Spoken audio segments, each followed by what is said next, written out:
So I was in Phoenix talking about leadership. So if I had to describe my leadership approach, I would say that I'm a visionary, right?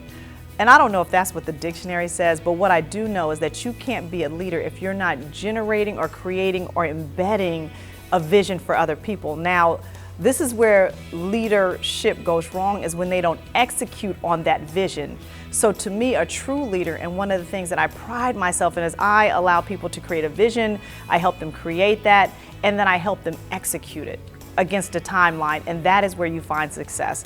So it's all about creating a vision that someone can see, and then helping and pressing and pushing and giving them the tools to actually finish it to fruition. The best way to manage different personalities is to know them.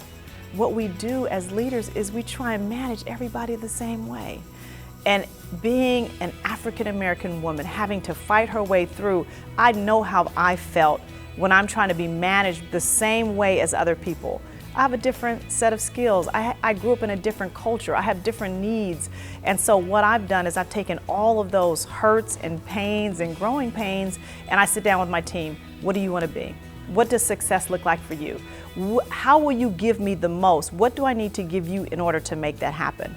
What's your plan? And so when you do that and people feel wanted and needed and feel they have a voice, they're going to give you everything they have.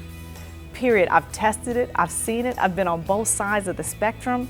And so if my team sat here and said that I didn't do that, they would be lying, because I know exactly what every single one of my team members needs. I know their kids, I know when their birthdays are, I know where they went on vacation, because we have to give in order to really get from our people, and everybody is happy. Who wants to come to work and not feel like they're known or seen?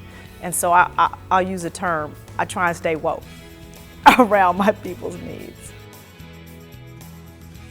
Managing up is no different than managing down, right? We try and make things too complicated. If I'm going to be successful managing down, I need to know them. If I'm going to be successful managing up, I need to know them. What I've learned to do is this: instead of going in and asking for something, I go in and give. In any relationship, if you want to build a relationship, know what they need, you provide it again, you follow up, and then you have earned the right to say, you know I'm standing here, right? You know that I've been a faithful servant. So now this is what I need in order to do what I need to do. So it's all in give and take, it's all in service. And when you service, I believe that you're gonna get. It's actually the law of the universe. I try not to make things complicated. So I really do make sure that I'm a giving spirit in all that I do. And trust me, I've been blessed beyond imagination because of that. Have I failed as a leader? Like, everybody fails, but I'm not a failure.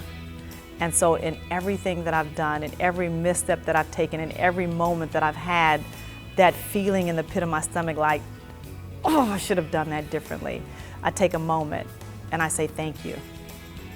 Honestly, I'm like, thank you. When anything bad happens, I know that there is some type of glory on the other side, because that's what has been shown and revealed to me. So now I'm like, when something really crazy happens, I'm like, oh, I'm about to get a promotion, because it has to be. And you just have to learn from it, like truly learn. I know that one of the things that I learned at my last employer, every time that something happened and I didn't do something in the way that the system or the culture wanted, I made a note of it so that I would never do it again.